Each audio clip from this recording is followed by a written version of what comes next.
Even before the Orange Democratic Movement can pick their candidate for the Kibra by-election, Deputy President William Samoei Ruto has landed in Kibra. What is going on here? Why is the Kibra seat so important for some people? This Slum constituency? Well, in this show, we're going to break it down.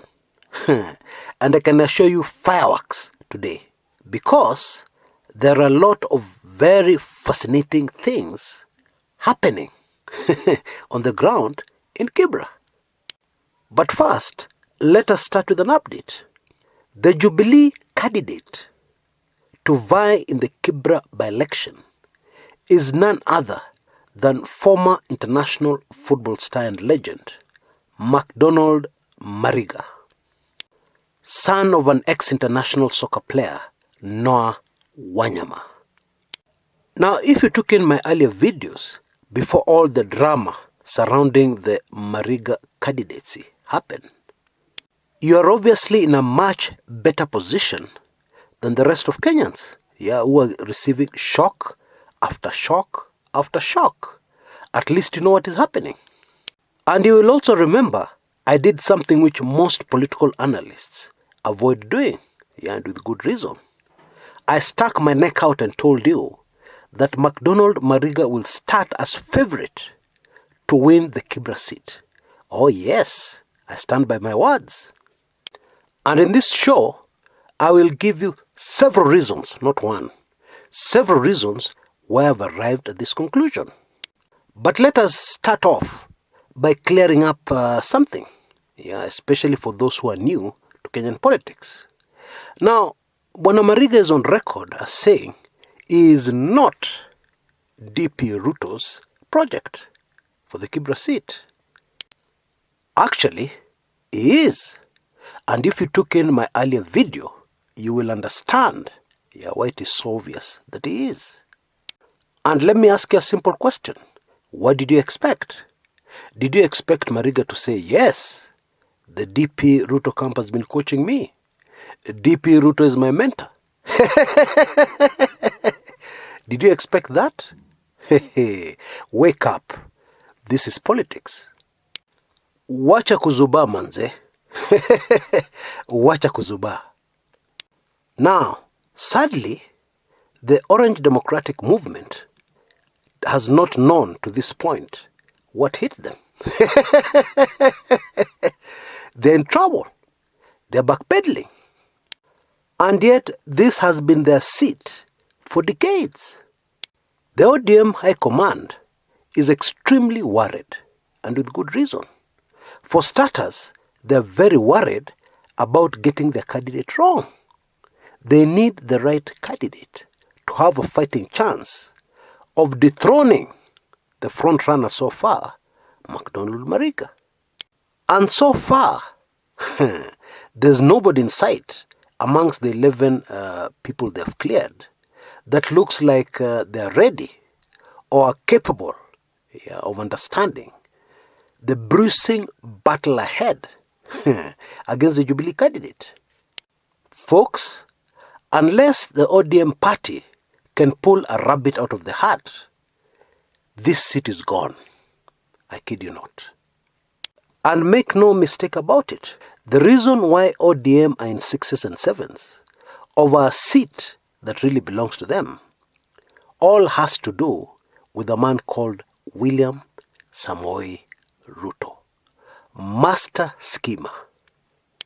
Because, believe it or not, this Kibra campaign started before Ken Okoth passed on, which means that whoever launched this campaign that early had inside information that the late Ken Okoth was not going to make it. With all due respect to Bwana Mariga, he is not capable of making such advanced calculations. This is somebody high up in government who has access to information. The reason why I'm saying that is that Bwana Mariga registered as a voter about 2 weeks ago.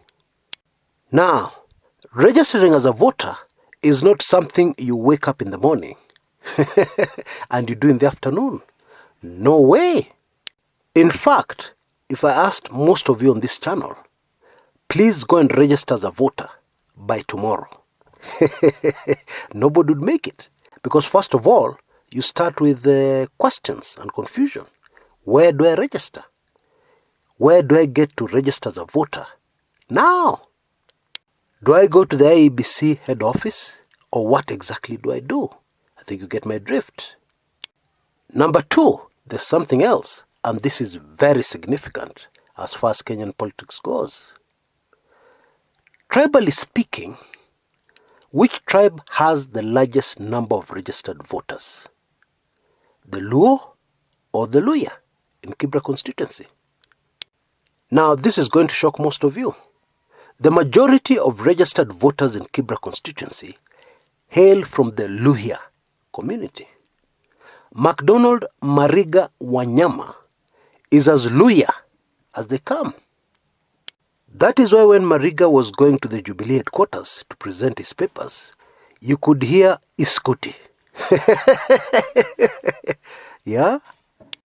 Those Luhya beats, yeah, that are very evident during AFC Leopards games. And the third reason why ODM has to be very worried about the Kibra seat can be summarized in 2 words. And those 2 words are actually the name of a constituency, Embakasi South.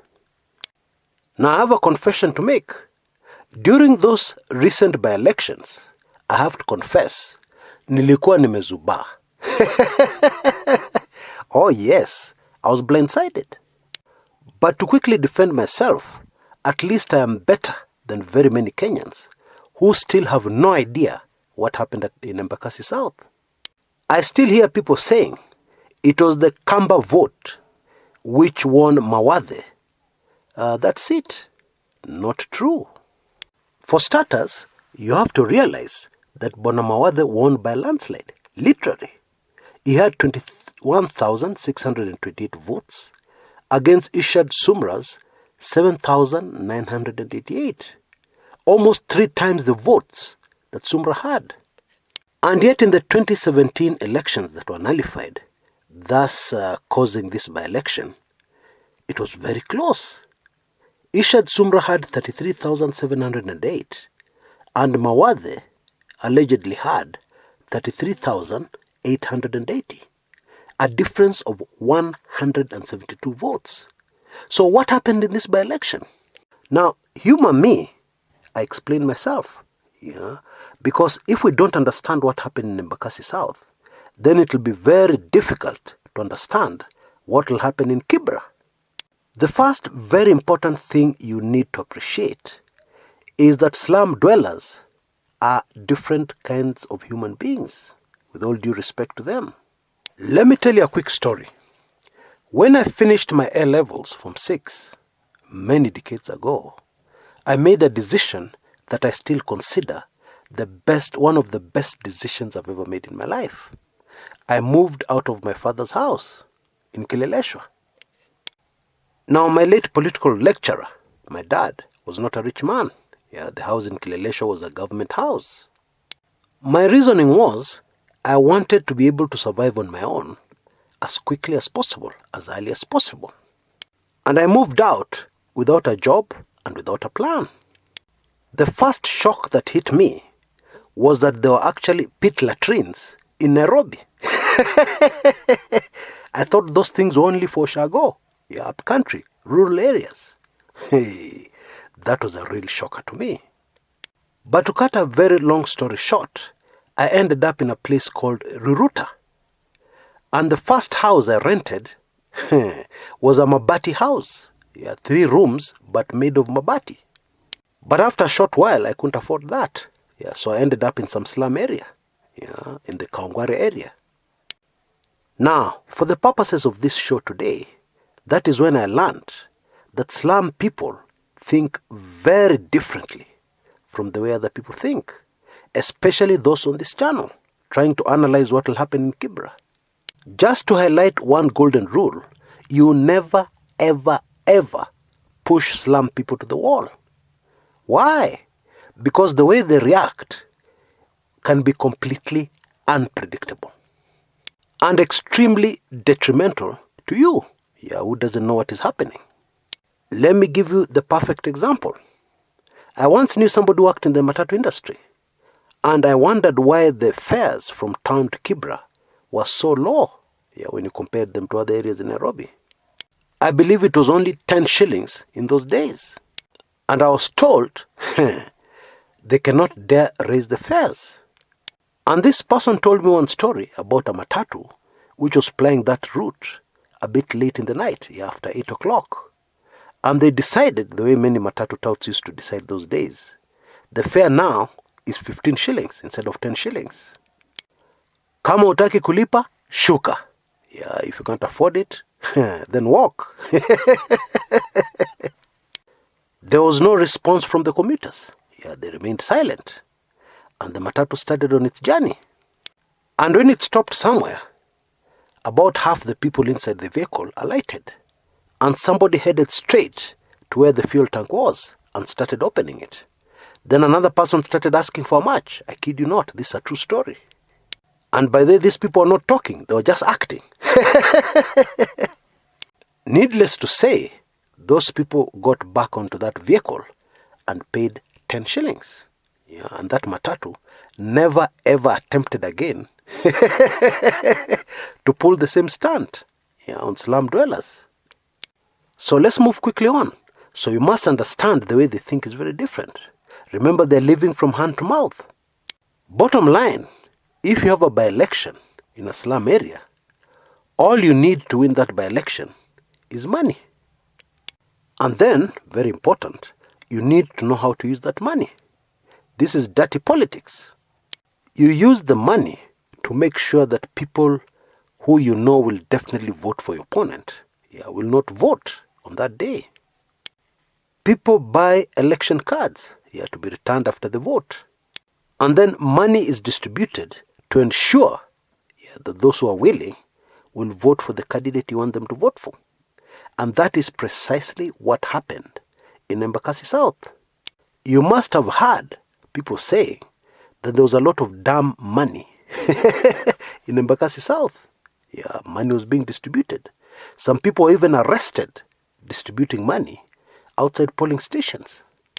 But those are what you call minor hiccups, because the big picture remains in place, and you achieve your objective. 200 shillings free money to a slum dweller is a lot of money. 1,000 shillings to a slum dweller is a fortune. I think I'll just leave it at that. Kenya is not the United States. Don't try and analyze politics. You're seated comfortably outside the country. And you're assuming that the way things happen in the West is the way it happens in Kenya. After all, it's politics. You're very wrong. No way. It is impossible to lecture a slum dweller on a better Kenya. Vote for so and so for a better constituency, for a better Kenya. Go tell that to the birds. The language they understand is what 1,000 shillings can do in their lives. That is the language they'll understand immediately. This, coupled with the mood, with the ugly mood amongst Kenyan voters of what is happening in the country. Huduma number, this, corrupt people, but they're not being jailed. Somebody has embezzled billions of shillings, etc., etc. All that makes it extremely difficult for anybody associated with the government to make any headway in any election, especially in the slum area. Because things are very simple in the slum area. Is such and such a person with the government or not? Simple question, simple answer. Yes, he's with the government. Yes, he's cooperating with the government. Yes, he's a candidate of somebody cooperating with the government, or he's not. Or for our purposes here, so and so is supposed to be in government, lakini anapigwa na serikali. That's enough to make you very popular in a slum area. Of course, I don't blame you because you can't understand. And I started by telling you, you can't understand the thinking of slum dwellers. Yeah, they can't get into complex thinking.